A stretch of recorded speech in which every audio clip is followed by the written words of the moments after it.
Les pido por favor ubiquen en sus Biblias Mateo capítulo 8. Vamos a leer desde el versículo 14 hasta el 17.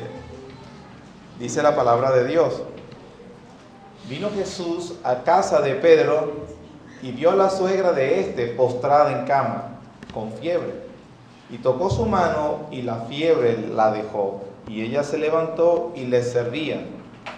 Cuando llegó la noche, trajeron a él muchos endemoniados, y con la palabra echó fuera los demonios y sanó a todos los enfermos, para que se cumpliese lo dicho por el profeta Isaías cuando dijo: Él mismo tomó nuestras enfermedades y llevó nuestras dolencias. Aplicando y haciendo caso a lo que nos enseñaban esta mañana con respecto al contexto de un texto, vamos a ubicarnos en el contexto de esto que acabamos de leer. Ya lo he explicado en otras semanas, que se trata de una sección donde Mateo quiere hacer resaltar algunos aspectos de la persona de Jesús, enseñándonos desde el capítulo 5 hasta el capítulo 7, a través del Sermón del Monte, la autoridad que tiene Jesús, que Él es el Rey, y la interpretación, la autoridad que tiene para la correcta interpretación de la ley. En la sección del capítulo 8 comenzó hablándonos de la sanación de un leproso. Nosotros recordamos que para el lector principal, la audiencia principal, judíos, que nosotros explicamos que tenía que ver que aquí un leproso se acercara, era para que el lector se asombrara y se detuviera y dijera: un leproso se acercó. ¿Qué pasó con ese leproso? Nosotros entonces comprendimos lo que rodeaba el hecho de que Mateo expusiera como en primer lugar la sanación de este leproso. No solamente entendimos lo que era que un leproso se acercara a Jesús, lo cual era imposible para cualquier persona, sino que también es sorprendente la respuesta del Señor Jesús. Cuando Él le dice: quiero que seas limpio, para que el lector nuevamente cuestione, se levante, pregunte: un momento, ¿quién es Él para decir que un leproso puede ser limpio? La única persona que Dios le ha dado autoridad para declarar a un leproso limpio es un sacerdote señalado por Dios. Entonces, ¿quién es Él para que hable de esa manera? A menos que me esté diciendo que Jesús es el sacerdote. Y obviamente no es un sacerdote común como todos los de la familia de Aarón, que ellos declaraban lo que Dios ya había hecho, sino que este era un sacerdote superior. No solamente declaraba que el leproso era limpio, sino que hacía que el leproso realmente fuera limpiado. De manera entonces que Él era superior. Jesús es ese sumo sacerdote. Luego Mateo puso el milagro del siervo del centurión. Cuando una vez viene, aquí se acerca un centurión para que el lector obviamente nuevamente cuestione: espera un momento, un centurión, un gentil, otro inmundo, se acercó. Sí, y Jesús habló con ese inmundo también. Pero en este caso no necesitaba tener al enfermo al frente de él. Estando en otra distancia, con su palabra, Él pudo hacer. Así que Mateo nos está diciendo: el leproso reconoció la autoridad de Jesús, el leproso reconoció el poder de Jesús, el centurión reconoció el poder de Jesús. Todos han venido acercando, y en la narración entonces nos traen un increciendo. Y después viene el versículo 14: ahora vino Jesús a la casa de Pedro y entonces sanó a su suegra.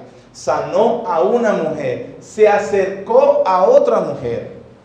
Y todo eso, lo que está diciendo Mateo: sanación de un leproso, sanación del siervo del centurión, sanación de la suegra de Pedro. Muchos vinieron y fueron sanados, expulsados demonios.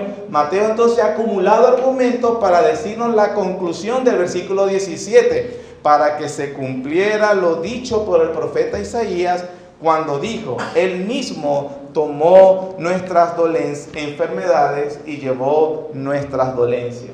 Mateo entonces tiene un propósito bien claro, si lo estamos viendo. Es que todo lo que escribe aquí Mateo es para identificar al Mesías con el siervo sufriente.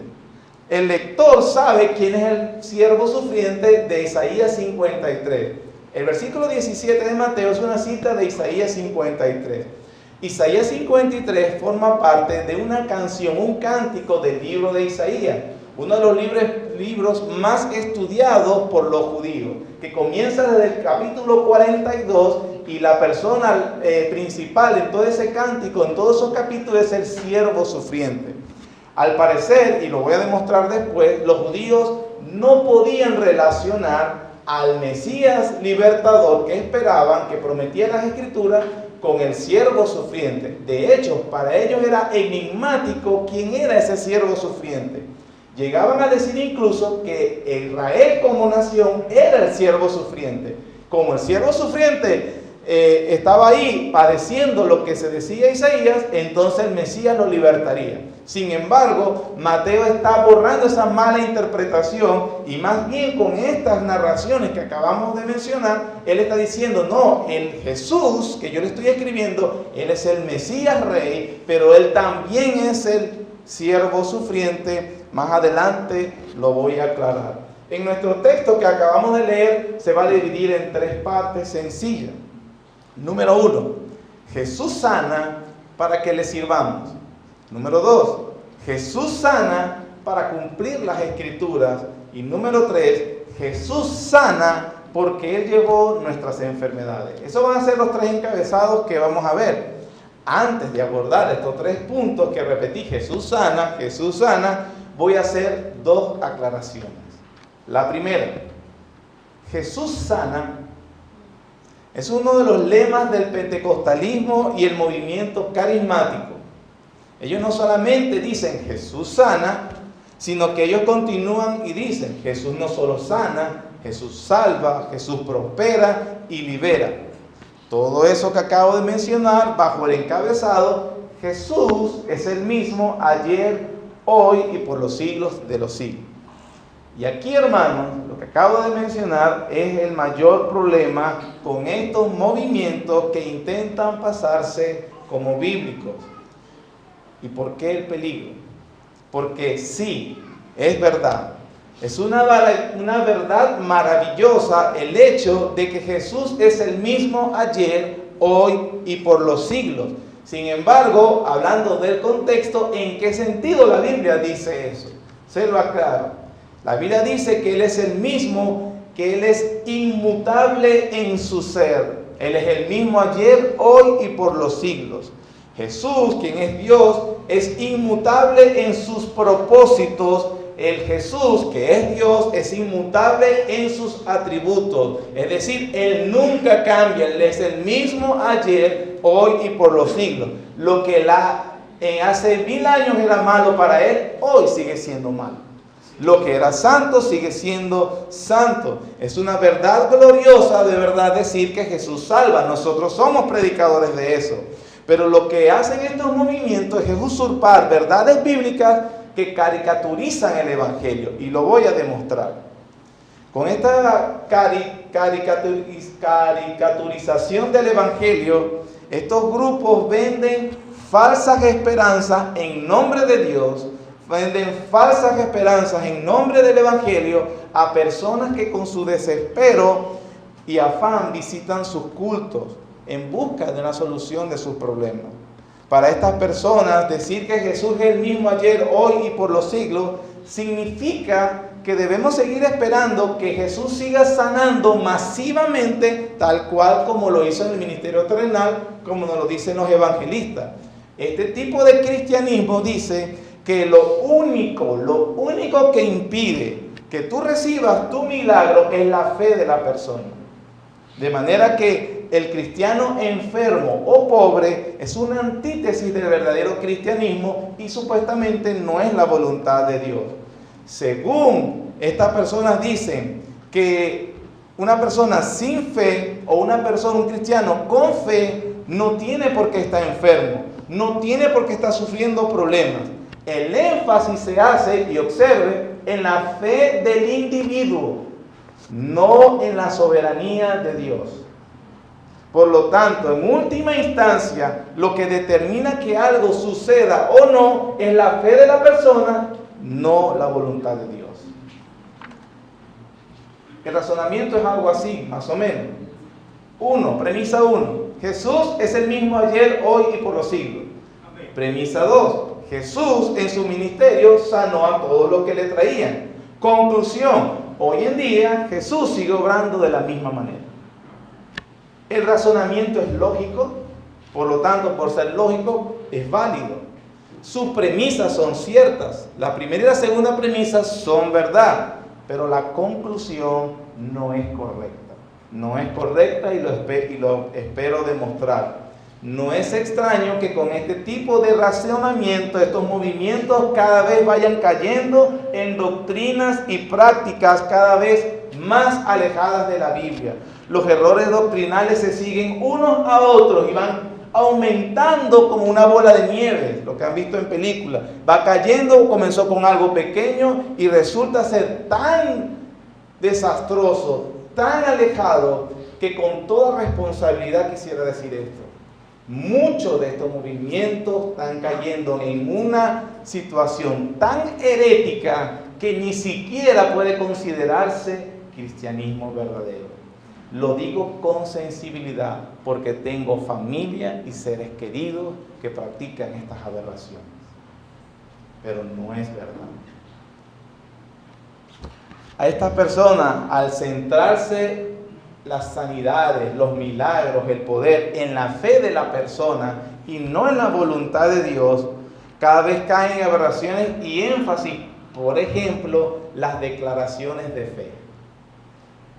Declara con poder, declara con tu boca y ordena la enfermedad que se vaya, ordena la escasez que se vaya. Y de esta manera, estas personas tienen un lugar y han puesto al hombre en un lugar que solo le corresponde a Dios. El único que puede hablar y que puede crear lo que habla es Dios. Amén. Lo vimos la semana antepasada también. Esta blasfemia se oculta bajo la mención en el nombre de Jesús, con lo que se cierran las declaraciones. Y de verdad, prácticamente Dios se ha convertido en el títere que hace lo que yo le diga. Sana aquí, obra acá, haz esto y haz aquello. Él es el genio de la lámpara que yo solamente tengo que frotar y aparece. Tienes 3 deseos para que te los cumpla. Por lo tanto, cuando yo digo, o en el primer punto digo, hermano, Jesús sana, no lo estoy haciendo, Dios me libre en ese sentido. Segunda aclaración. Se nos acusa a los reformados de predicar a un Dios impotente, incompleto. Un Dios que no sana, que está atado, imagínense. Nosotros hemos atado a Dios. Un Dios que no actúa y que no prospera. Es cierto, eso es válido. Déjeme darle una respuesta. Creemos que Dios hoy en día sigue obrando y actuando. Si así no lo hace, todo el universo se viene abajo. Porque lo único que mantiene a los planetas en el lugar donde está, a la Tierra todavía girando y todas las cosas que hasta este momento han preservado, es Dios, más nadie. De manera que Dios sigue actuando. También creemos que Jesús puede sanar y obrar milagros cuando Él quiere. Yo no le puedo decir que Él no va a actuar, no, Él es soberano. Yo no le puedo poner limitaciones a Dios. No y nunca cuando nosotros se lo ordenamos. Él es el soberano. Ahora, hermano, también creemos y predicamos que las enfermedades y las dificultades hacen parte del plan de Dios para su pueblo. Más allá de decirle a alguien que su situación patética es por la falta de fe o por la lejanía de Dios, la Biblia enseña de manera clara que más bien es Dios llevando providencialmente a su Hijo para formarlo cada vez a la imagen de su Hijo unigénito. No creemos que la enfermedad o la escasez es falta por la fe, se sufren por falta de fe. El respaldo bíblico es abundante, suficiente y concluyente. En la enfermedad, en la dificultad, Dios cuida a su pueblo. Él está con ellos consolándoles. Él está con ellos transformándoles. Dios está con ellos moldeándoles. Dios le prometió a sus hijos que todas las cosas los ayudarán a bien. Amén. Dios prometió como buen pastor que Él dirigirá a sus ovejas en medio del desierto. Dios los conforta, Dios los lleva a pastos verdes en su bendita palabra. Dios los alimenta y nos consuela, nos da su presencia, nos anima con sus promesas. En ninguna parte de las Escrituras vemos que al creyente, la vida del creyente está rodeada por prosperidad y sin dificultades. Entonces, la diferencia es una caricatura del Evangelio y el verdadero cristianismo. Sostenemos entonces que Dios es soberano. Cuando quiere, solo cuando Él quiere, obra milagrosamente. Y cuando no quiere, no lo hace. Todo depende de sus propósitos y planes. Él es Dios, nosotros no. Él es el pastor, nosotros las ovejas. Él es el Señor, nosotros esclavos. A donde Él nos dirija, felizmente vamos a andar. Teniendo esas dos aclaraciones en mente, vamos a nuestro primer punto. Jesús sana para que le sirvamos. Versículos 14 y 15. Vino Jesús a casa de Pedro y vio a la suegra de éste postrada en cama con fiebre. Tocó su mano y la fiebre la dejó, y ella se levantó y le servía. Vemos que aquí dice que está en casa de Pedro. Por los versículos anteriores está en la ciudad de Capernaum. Por el Evangelio de Juan, capítulo 1, se nos dice que Pedro y Andrés, su hermano, eran de Betsaida. Entonces pareciera, ¿por qué si eran de Betsaida ahora están en Capernaum? Bueno, probablemente por razones laborales se mudaron hacia Capernaum, o probablemente el esposo de su suegra murió y eso hizo que él viniera a vivir con su suegra. Lo cierto es que sea la razón que fuere, Pedro vivía con su suegra, con su esposa y con su suegra. Un detalle antes de entrar en materia es que, miren este detalle. Si él tenía suegra, es que tenía esposa. Profundo yo, ¿verdad? No solamente que nos damos cuenta que él era casado, sino que en 1 Corintios 9:5, Pablo hablando de Pedro dice: no tenemos derecho de traer con nosotros a una hermana por mujer, como también los otros apóstoles y los hermanos del Señor y Cefas. O sea, es el nombre griego de Pedro. Cefas y los otros apóstoles tenían esposa. Lo que quiero destacar es que no se sabe, y yo tampoco sé, de dónde sacaron la doctrina del celibato de la iglesia de Roma. Pero como muchas de sus prácticas no son bíblicas y aquellos que la sostienen no les interesa mucho la Biblia, de verdad, es una doctrina que no es correcta. El celibato, como don divino, Dios lo puede haber dado a ciertos hombres, pero no específicamente a personas que le van a servir. Pues Pedro, que ellos dicen que fue el primer papa, era casado. Y los demás apóstoles también eran casados. No hay ningún tipo de pecado en casarse. Dice la Biblia que es una bendición más bien. Pero una vez más vamos a nuestro relato. Mateo, que esa la tenía ahí guardadita. No podía dejar pasar esa papaya. Mateo entonces, miren cómo incluye a otro marginado. Hablamos de que en el primer caso a un leproso, alguien que por su enfermedad era considerado inmundo. En el segundo caso, un centurión, alguien que por ser gentil era también considerado inmundo. Y en el tercer caso, a una mujer. Para que entendamos culturalmente, hermanos, las mujeres no podían acercarse al patio de los varones en el recinto sagrado. El patio de los varones era el patio más cercano. Cuando digo patio en el templo, me refiero a que eran ambientes, lugares donde se debían congregar el pueblo. Había un lugar para los varones, el más cercano al lugar santísimo. Había otro patio para las mujeres. Ellas no podían estar en el patio de los varones. Y había otro tercer patio para los gentiles. La mujer, por su condición de género, no tenía acceso al patio de los varones. Los centuriones no tenían acceso por su condición de gentil. Y los leprosos ni siquiera acceso a la ciudad porque eran unos inmundos.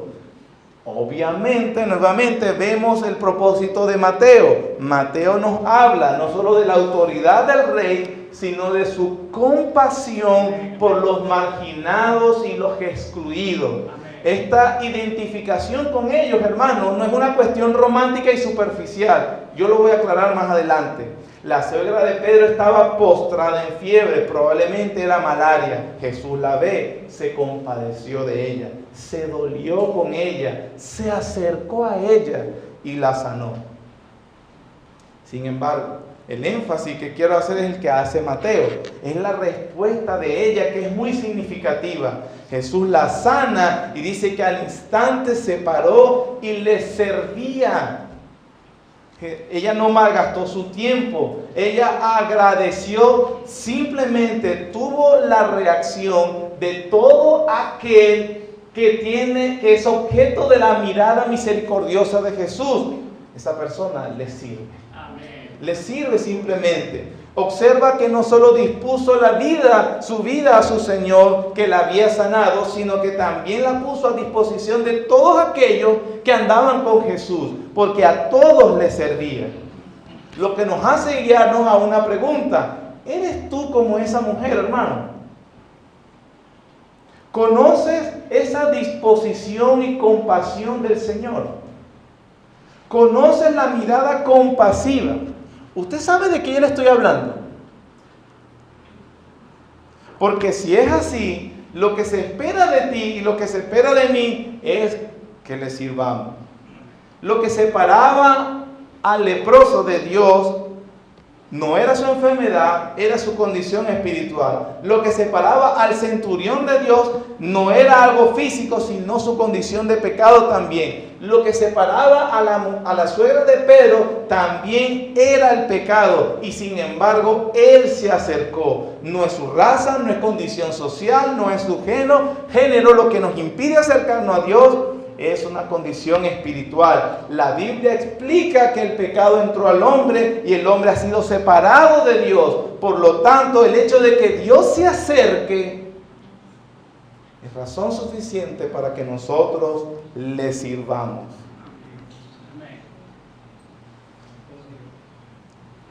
Si esa es la condición de estos tres que nos acaba de relatar, es la misma nuestra, entonces podemos ver que si Él se te ha acercado en tu condición deplorable, lamentable, perdido, y tú conoces la mirada compasiva de Jesús, le sirves. Le sirves. Está tu vida consagrada a servirle a Cristo. ¿Cómo sé que Jesús me ha mirado? ¿Qué significa que Dios me haya perdonado? ¿Cómo puedo saber yo, cómo puedes responder tú a que si Jesús te miró compasivamente? Respuesta: cuando se te predica el Evangelio. Tienes la mirada compasiva de Cristo. Amén.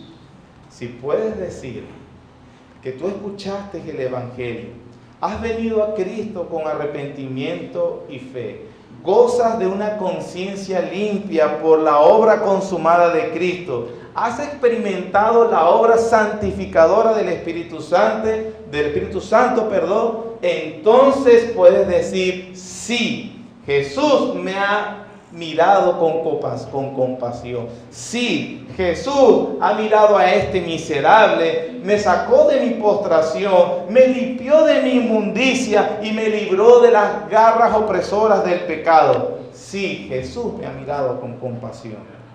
Si tú entonces has sido mirado con compasión, le sirves. Romanos capítulo 6.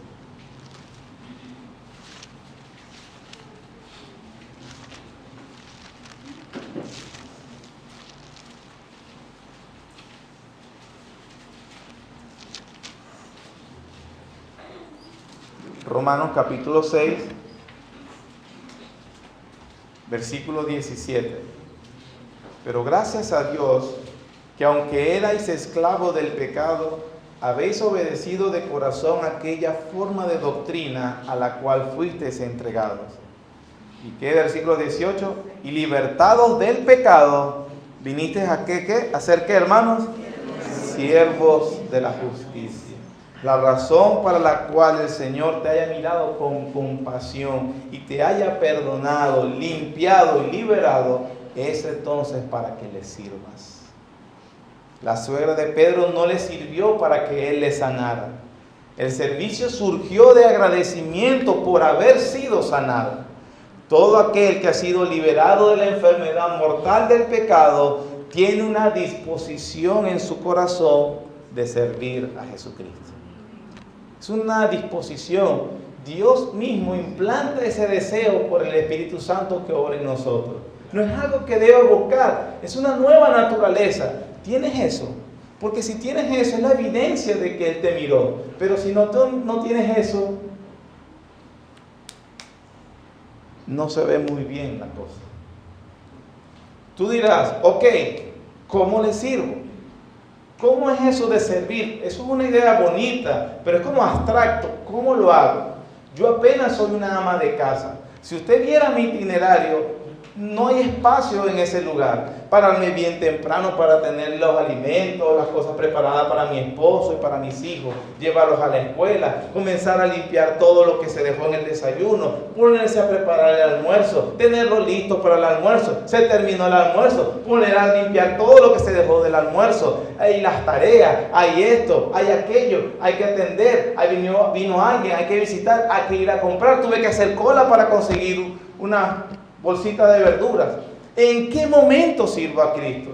Oye, hermano, eso me suena bonito, pero yo tengo un trabajo, yo tengo una familia que mantener. Tengo 1, 2 trabajos. No puedo descuidarme del lugar de trabajo. No puedo dejar de ganar dinero. Yo tengo que hacer algo. ¿Cómo es eso de servir a Cristo? Tengo que venir a la iglesia, tengo que pintarla, tengo que arreglar el piso, tengo que llevar a la gente al médico. ¿Qué puedo hacer para servir a Cristo? No tengo tiempo. Bueno, si tú ves el texto, ahí dice que la suegra de Pedro se fue a las naciones a anunciar como pastora todo. No, ella se levantó y se servía, y le servía. Ella sirvió a Cristo, hermanos, simplemente realizando su rol de ama de casa con diligencia. Y le servía. No solo sirvió a Cristo, también a los demás, y ambas cosas por la obra de Cristo en ella. Lo que quiero decir entonces es que hagamos lo que hagamos, sea lo que sea que somos, el Señor ha obrado en nosotros salvación, implantará en nuestros corazones por medio de su Espíritu Santo el deseo de servir a nuestro prójimo. Servir a Cristo se hace sirviendo al prójimo. Eso no se puede desligar. Colosenses capítulo 3.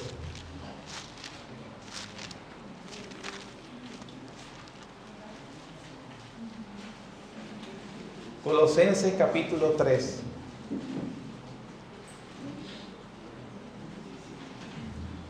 Versículo 17. Y todo lo que hacéis, sea de palabra o de hecho, hacedlo todo en el nombre del Señor Jesús, dando gracias a Dios Padre por medio de Él. Casadas. El subtítulo, hermano, se agregó, pero si usted lo corta ahí, pierde el sentido del texto. Por Dios Padre por medio de Él. Casadas, estad sujetas a vuestros maridos como conviene en el Señor. Maridos, amad a vuestras mujeres y no seáis ásperos con ellas. Hijos, obedeced a vuestros padres en todo, porque esto agrada al Señor. Padres, no exasperéis a vuestros hijos para que no se desalienten. Siervos, obedeced en todo a vuestros amos terrenales, no sirviendo al ojo como los que quieren agradar a los hombres, sino con corazón sincero, temiendo a Dios. Y todo lo que hagáis, hacedlo de corazón, como para el Señor y no para los hombres, sabiendo que del Señor recibiréis la recompensa de la herencia. ¿Por qué, hermanos? A Cristo, ¿qué? Servís. ¿Cómo puedo servir a Cristo? Bueno, Pablo lo acaba de aclarar aquí. Las casadas atiendan a sus esposos. Eso es servir a Cristo. Los esposos amen y respeten a sus esposas. Eso es servir a Cristo. Los hijos obedezcan a sus padres. Los padres eduquen bien a sus hijos. Concéntrense en sus hijos. Dediquen tiempo a sus hijos. Provean para sus hijos. Y eso es servir a Cristo. No dice otra cosa. No dice otra cosa. Cuando tú cumples entonces el rol que Dios te ha llamado a hacer como padre, trabajador, empleado, jefe, comerciante, tú debes hacer eso como si se lo estuvieras haciendo a Cristo. No, que me parece algo como feo porque a mí me pagan por esto. Esta es la manera como yo me gano el dinero. Esa es la bendición que Dios te ha dado, de que le deberías servir y Él deja que te den sueldo. El punto es que no es por el sueldo que nos dan o te dan, sino que cuando hagas eso, lo hagas como si se lo estuvieras haciendo a Cristo mismo. ¿Tú te imaginas a un médico ejerciendo su rol como médico, una enfermera, que últimamente he escuchado que algunas, no todas, son groseras, maltratadoras, no hacen las cosas bien? Pero tú te imaginas a una enfermera cristiana que necesita hacer la limpieza, cambiar el tratamiento, y ella va con la mente, voy a hacerlo como si se lo estuviera haciendo a mi Señor. Qué diferencia, ¿verdad? ¿Cómo atendería al paciente? Una gran diferencia. Y para eso digo, y ella le pagan igualito. ¿Tú te imaginas al policía resguardando las cosas que debe resguardar como si estuviera resguardando los activos del Señor? ¿Tú te imaginas que en la empresa donde estás el dueño de la empresa fuera el Señor? ¿Cómo cuidarías eso? No te tomarías las horas que no debes tomarte. No interrumpirías en medio del trabajo de otro. No lo dedicarías para otra cosa, porque lo harías para el Señor. Eso es lo que dijo Pablo. ¿Cierto? Y tenemos que tener cuidado. No, que yo tengo que ser pastor y predicar. No, hay roles, hay vocación. Hay otros que se le ha llamado a servir de esa manera, pero a todos nos ha llamado Dios a servir con respecto a lo que hacemos. ¿Tú te imaginas un mesonero sirviendo como si le estuviera sirviendo a su Señor? Las cosas cambiarían bastante. Las cosas cambiarían bastante. Hebreos capítulo 6, versículo 10.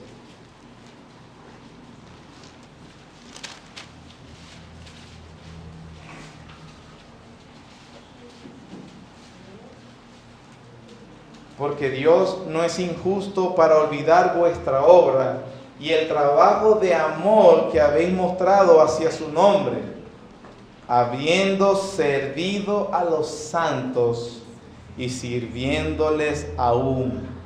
Pero deseamos que cada uno de vosotros muestre la misma solicitud hasta el fin, para plena certeza de la esperanza, a fin de que no os hagáis perezosos, sino imitadores de aquellos que por la fe y la paciencia heredan las promesas. El escritor de Hebreos dice que Dios no va a olvidar el trabajo que le han dado sus siervos a su nombre. ¿Pero cómo? Cuando ellos sirvieron a los santos, al pueblo de Dios. Mateo capítulo 25, versículo 34 al 30. Al 40, pero Mateo 25, versículo 34 al 40, dice: entonces el rey dirá a los de su derecha: venid, benditos de mi Padre, heredad del reino preparado para vosotros desde la fundación del mundo, porque tuve hambre y me diste de comer, tuve sed y me diste de beber, fui forastero y me recogiste, estuve desnudo y me cubriste, enfermo y me visitaste, en la cárcel y viniste a mí. Entonces los justos le responderán diciendo: Señor, cuando te vimos hambriento te sustentamos, o sediento y te dimos de beber, y cuando te vimos forastero y te recogimos, o desnudo y te cubrimos, o cuando te vimos enfermo o en la cárcel y vinimos a ti. Respondiendo el rey les dirá: de cierto os digo que cuando lo hiciste a uno de estos mis hermanos más pequeños, ¿a qué? A mí lo hiciste. Entonces, mis hermanos, esta es la manera como debemos servir al Señor. No es abandonando nuestras casas, no es abandonando la universidad, no es abandonando nuestros deberes, es más bien haciéndolo con un nuevo propósito. Amén. Servir a Cristo. Una sola advertencia: mucha gente oye esto que acabo de decir ¿Quién es el que me va a servir ahorita cuando yo terminemos? Cuando usted ve una actitud en esos aprovechadores, siéntase en libertad de no hacerlo. Observe quién está en necesidad, a quien usted puede ayudar y hágalo libremente. Pero la verdad, hermano, es que los matrimonios se destruyen porque esposos no sirven a Cristo amando a sus esposas. Y muchos matrimonios se destruyen porque esposas no sirven a Cristo amando y respetando a tu marido. Al final de todo, hermanos, la suegra de Pedro fue diligente con el servicio a Cristo en el hogar. Y Jesús sanó a los enfermos del pecado, del pecado, para que le sirvamos. Punto número 2. Jesús sana para cumplir las Escrituras, versículos 16 y 17 de Mateo 8. Cuando llegó la noche, trajeron a él muchos endemoniados, y con la palabra echó fuera a los demonios y sanó a todos los enfermos, para que se cumpliese lo dicho por el profeta Isaías, cuando dijo: Él mismo tomó nuestras enfermedades y llevó nuestras dolencias. Hermanos, Mateo ha elaborado bien su relato. Habló de 3 sanidades específicas que conducen a un resumen rematado de una cita del Antiguo Testamento. Y este resumen revela el trasfondo y el propósito para el cual él también sanaba. El evangelista nos ha mostrado que él es el rey en su autoridad. Nos ha mostrado también que tiene una disposición compasiva, pero también nos muestra cuál es el fin último. Algunas personas dicen ser escépticas porque ellos ven tanta miseria y dolor en el mundo, y entonces si Dios existe y Él tiene el poder para ayudarnos, debería hacerlo y debería resolver. Pero como eso no sucede, entonces no puedo creer en un Dios así. Y estas personas lamentablemente olvidan que Dios, hermanos, no está comprometido con nadie. Él es Dios y no tiene que dar cuenta a nadie de nada de lo que hace. Él es Dios, en primer lugar. En segundo lugar, Dios sí tiene un compromiso con Él mismo. Dios está obligado a cumplir lo que Él promete, no porque tenga que rendirle cuentas a alguien, sino porque Él ha empeñado su palabra consigo mismo. Dios no puede mentir y por lo tanto sus promesas se cumplen en virtud de su carácter. Amén. La maldad, el sufrimiento, el dolor que vemos en nuestro alrededor no son por falta de intervención divina, sino porque el pecado entró en el mundo por el hombre y por el juicio de Dios sobre el pecado. De hecho, lo que sucede porque es el juicio de Dios. Y Dios lo hace cumplir así. Si hay algo que una persona puede esperar en este mundo es muerte, decepción, enfermedad, dolor, tristeza, ansiedad, desespero, desazón, temor, sufrimiento, ruina. ¿Por qué? Porque Dios dijo: el día que de él comieres, ciertamente morirás. Y el mundo está muriendo como él dijo que va a suceder. Así que Dios no está comprometido con nadie, sino consigo mismo. Es cierto que el Señor sanó a mucha gente compasivamente, pero ese no fue su foco principal, simplemente aliviar el dolor ajeno. Su propósito era, hermanos, glorificar al Padre, llevando a cabo lo que el Padre había prometido que haría. Escuche bien, en Isaías 43:7 dice: todos los llamados de mi nombre, para gloria mía los he creado, los formé y los hice. En Juan 17:4 Jesús oró y dijo: yo te he glorificado en la tierra, he acabado la obra que me diste que hiciera. Entonces, cuando Jesús sanó a muchos, fue con el propósito de glorificar a Dios y no al hombre en sí. Aunque fueron beneficiados los hombres, eso no fue su propósito principal. Él estaba cumpliendo lo que Dios había prometido. Ahora, Si Jesús sana para que le sirvamos, Jesús sanó para cumplir lo que estaba escrito, ¿qué era lo que estaba escrito?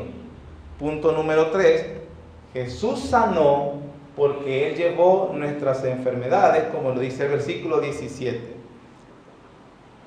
Este versículo, que es la cita de Isaías, es común escuchar que algunos cristianos no deben estar enfermos porque la Biblia promete que Él llevó nuestras enfermedades.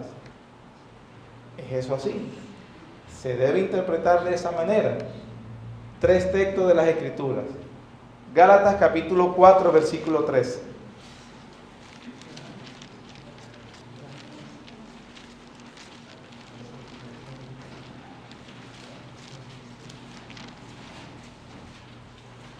Gálatas capítulo 4, versículo 13. Dice: pues vosotros sabéis que a causa de una enfermedad del cuerpo os anuncié el Evangelio al principio. Pablo le está diciendo la razón a los de Galacia, que fue en la providencia de Dios que por una enfermedad Él estaba entre ellos, y que debido a que Dios lo enfermó y lo detuvo allí, fue que pudo predicarles el Evangelio. De manera que la razón por la que Pablo está enfermo no es porque estaba falto de fe, sino porque era el propósito de Dios que Él se quedara en esa ciudad para que Él pudiera predicar el Evangelio a gente que Dios tenía allí. Cuando nosotros decimos o establecemos que la enfermedad viene por falta de fe, usted le está diciendo a Pablo que él era un hombre sin suficiente fe porque estaba enfermo. Eso lo explicó el pastor esta mañana también más temprano. Segunda de Timoteo capítulo 4 versículo 20.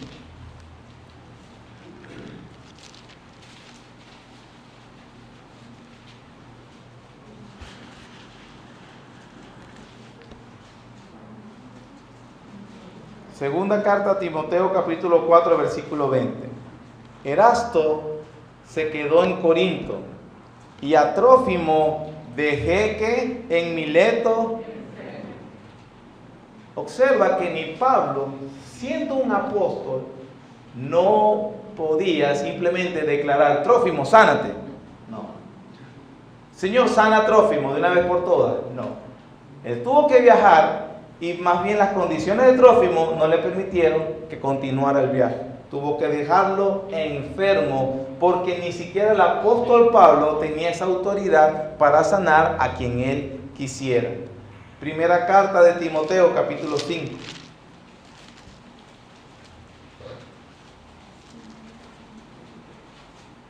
Versículo 23. Dice, le está hablando a Timoteo y le dice: ya no bebas agua, sino usa de un poco de vino por causa de tu estómago y de tus frecuentes, ¿qué? O sea que Timoteo, siendo un delegado apostólico, imagínense, uno de los de más confianza del apóstol Pablo, era un enfermizo. Constantemente se estaba enfermando. Con estos argumentos que estoy apilando, y podría usar muchos más, lo que quiero decir es que es falso, no es verdad, que hay un don de sanidad y que las personas deben estar constantemente siendo sanadas para que Dios demuestre su poder. Eso, hermano, no es poner la fe a prueba, eso es poner a prueba a Dios. Insolente la persona que hace eso. Ahora, ¿por qué Mateo coloca la sanidad del leproso, el siervo del centurión, la suegra de Pedro y muchos más que él acumula en el versículo 16? Y después dice: esto se hizo para, dice el propósito, para que se cumpliese lo dicho por el profeta: él mismo llevó nuestras enfermedades y sufrió y llevó nuestras dolencias. Mateo, muy intencionalmente, está tratando de relacionar al Mesías todopoderoso que estamos esperando. Él mismo es el siervo sufriente y que sufrió nuestras dolencias y nuestras enfermedades. Pero un momento, el hecho de que llevó nuestras enfermedades no es precisamente la base para decir que deberíamos ser sanados. Lo que está haciendo Mateo, como lo hace Isaías, es que la enfermedad física que se veía en este momento, cuando Jesús demuestra su poder sobre ella, está diciendo que Él tiene la autoridad sobre la causa del pecado. Por lo tanto, el hecho de que Él ejecute esas sanaciones son la demostración que Dios ha revelado al Mesías y cumplido su palabra. No tienes por qué creerlo. Vamos a Isaías 53.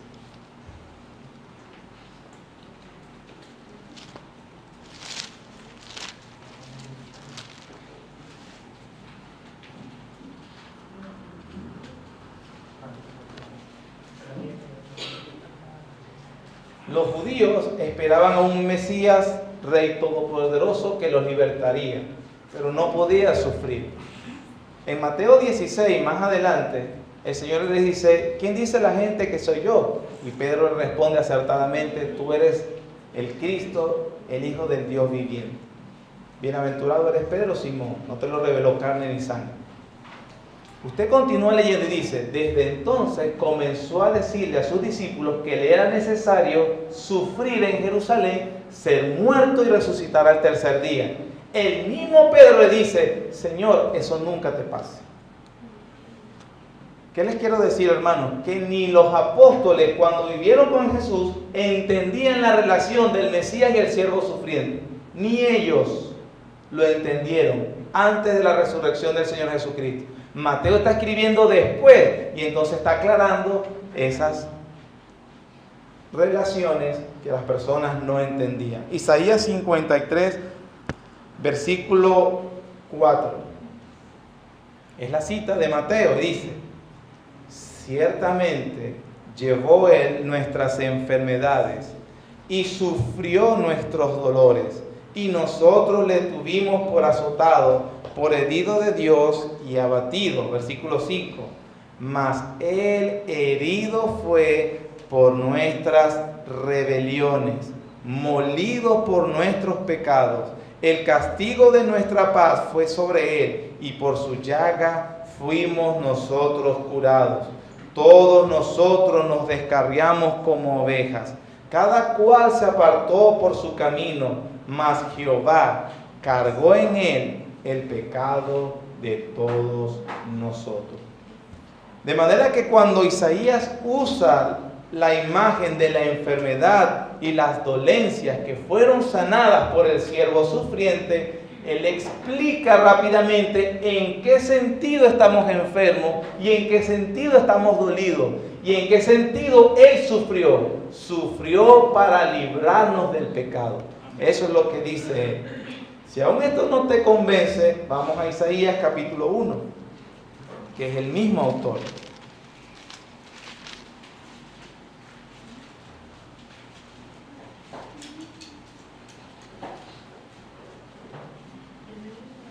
Isaías capítulo 1, versículo 3.